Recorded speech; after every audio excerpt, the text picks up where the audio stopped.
Seeing more anti-Israel protests here in Australia. In Melbourne over the weekend, there were more anti-Israel demonstrations held and they were as vile as ever. Protesters were caught on camera chanting "All Zionists are terrorists" as they marched through the city.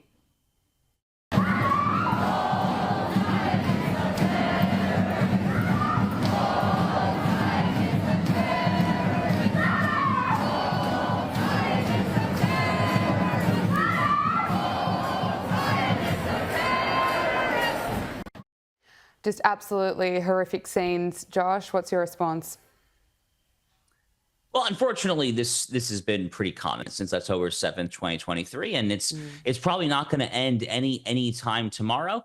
Look, one of the things, Gabriella, that I call for, I actually have a brand new book on this. You and I discussed this last time, called Israel and Civilization: The Fate of the Jewish Nation and the Destiny of the West. And one of the things that I urge all of Israel's supporters and friends all throughout the world, Jews, Christians, frankly, even pro-Israel Muslims, whatever you are there, you have to make the case for Israel in moralistic argumentation. For far too much of my lifetime, Gabriella, I've seen the nominal pro-Israel side speak in very kind of mundane, really kind of watered down terms. They just say, we just want to exist, or we just want peace, or we just want two states. And then a lot of very young, impressionable people there, frankly, a lot of kind of less religious people who don't otherwise have meaning in their lives and are looking for something to fill that vacuum of meaning there. They're naturally attracted to the quote unquote pro-Palestinian side because they actually present a moral argumentation. Now, it's very immoral, but they at least speak in moral terminology when they speak of things like occupation or things like Nakba, which is their way of referring to Israel's righteous war for independence in 1948 there. They're making morally charged terms. And my call in the book and just in my general commentary for a long time now has been, for the pro-Israel side, you guys have to make morally charged argumentation as well. Talk about going back thousands and thousands of years, how the Jews are actually indigenous to this particular land there. The Jews were in the land of Israel for literally thousands of years before there was a single month, before Islam was created as a religion there. More so than that there, just make the straightforward case that whether it's Australia, whether it's the United States, or whether it's any other Western or Western-style country there, the West is stronger when there is an emboldened and empowered Israel there that is able, in an unfettered fashion, to take care of its own neighborhood and to secure and patrol it in a way that redounds to Western civilization's interests. There is no compelling national interest whatsoever for a country like the United States or Australia to support a quote-unquote two-state solution, which means carving up a new Muslim terrorist state in the heart of the Middle East. They'll become a new Iranian launching pad for terrorist attacks. There's no national interest in that whatsoever there. So whether it's explaining that in concrete terms, whether it's making an actual moral argument about the inherent beauty actually of Zionism, a term that has been so utterly ridiculed in recent years for garbage reasons, it's nothing less than the Jewish people's right to self-determination in their own ancestral homeland. It's a very straightforward, I would argue, beautiful concept. So make these arguments, though. Don't just let these other guys, these thugs, just take over the streets and then get away with their narrative. It's time for the pro-Israel side to step up and start waging their own loud arguments that are not obnoxious, but they have the benefit of being grounded in truth. Israel's military is expanding its ground operation across the Gaza Strip, and the Defence Ministry says that it has killed Hamas's new Prime Minister in a precise strike. Now, this, of course, comes as talks to stop the fighting and release the hostages completely stalled. At least, Josh, we are seeing Hamas, it's continued to be weakened.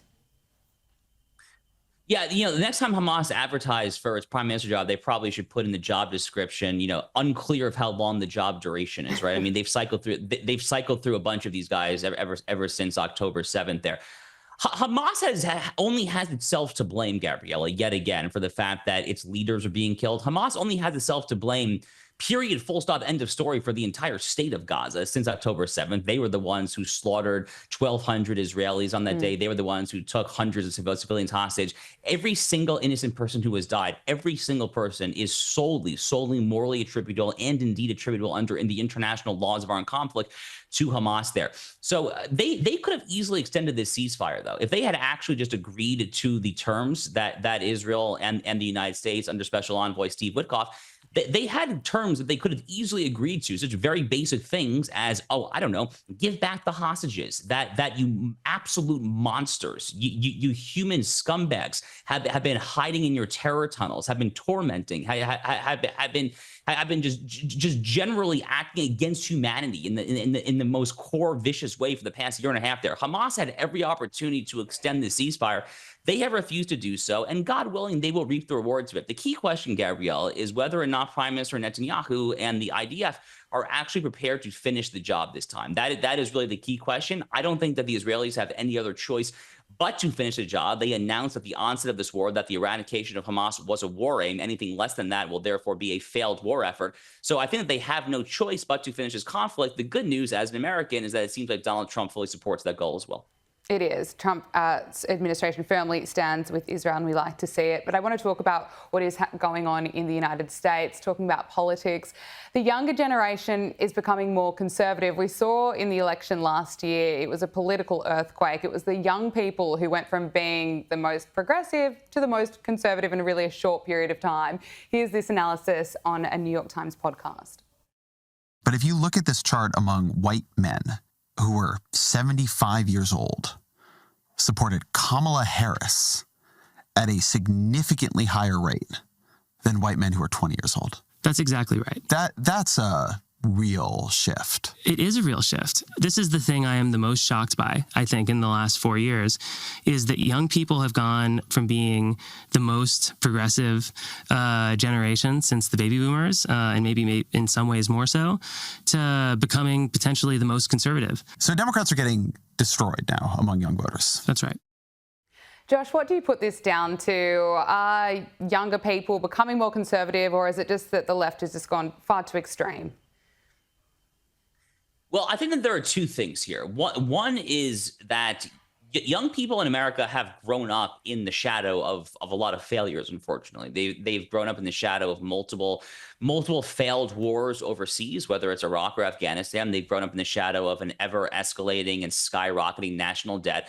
Perhaps more so than anything else, the people who have just turned 18 here, those who are in the 18-25 demographic, they partially came of age during the COVID-19 pandemic. I mean, they came of age at a time when Anthony Fauci and public authorities here were basically telling you to not leave your house for months or years on end there. If, God forbid, you wanted to take your child to the local park, you could get a violation there. How dare you ever consider going out in public if you're not triple masked, and on and on and on there. COVID-19 was one of the most debilitating episodes in all of modern human history, especially here in the United States when it comes to leading to decreased public trust there. So I think part of this just visceral response to lack of trust is being taken out on the Democratic Party, because they are rightly perceived right now in America's two-party system as the party of institutionalism, as the party that controls the institutions here, whether it's academia, whether it's the media, whether it's the public health authorities there. So they're naturally going to the more counter-institutional, counter-establishment party, which at this time is the Republican Party, especially under Donald Trump. I think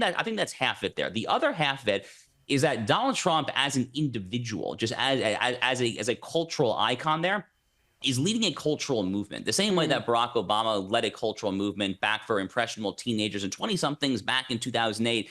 Back then, the slogan was hope and change. A lot of young people voted for the Obamas. We all remember that poster, the blue and red poster with kind of the faded image of Barack Obama there. Well, MAGA actually, in kind of a weird way, actually is the equivalent of that in this particular decade. Donald Trump is absolutely leading a movement. The red MAGA hat is basically the closest successor to that hope and change poster back from 2008 there.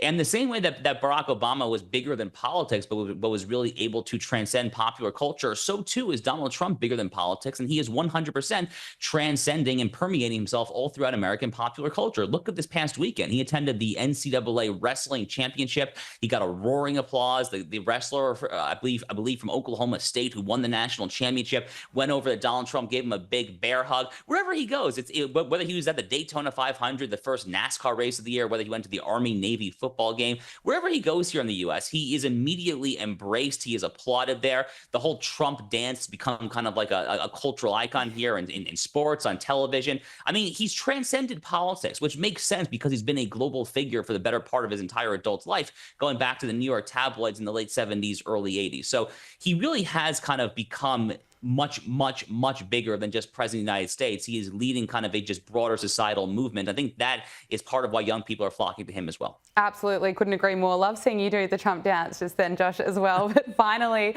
before I let you go, I didn't think we'd be agreeing with Bernie Sanders today, but he's actually making sense. He was asked about Donald Trump on ABC News and admitted that nobody thinks illegal immigration is a good thing. Is there anything that you think Trump has done right? Yeah, I mean, I think cracking down on fentanyl, making sure our borders are stronger. Look, nobody thinks that illegal immigration is appropriate. Wasn't expecting that, but credit is, where credit is due. He's right. You know, I think back to the 2016 Democratic presidential primary. So that was really three candidates. It was Hillary Clinton, Bernie Sanders, and the former governor of Maryland, Martin O'Malley. So back then, if memory serves, I think it was during this cycle. It was during a presidential primary debate that the topic of open borders came up. And Bernie Sanders dismissed that out of hand. He said, open borders, that's a Koch brothers concept. Because you got to understand, Gabriella, Bernie Sanders came of age at a time when to be on the left was to support a closed border for big labor reasons, for labor union reasons, for the AFL-CIO, for people like that.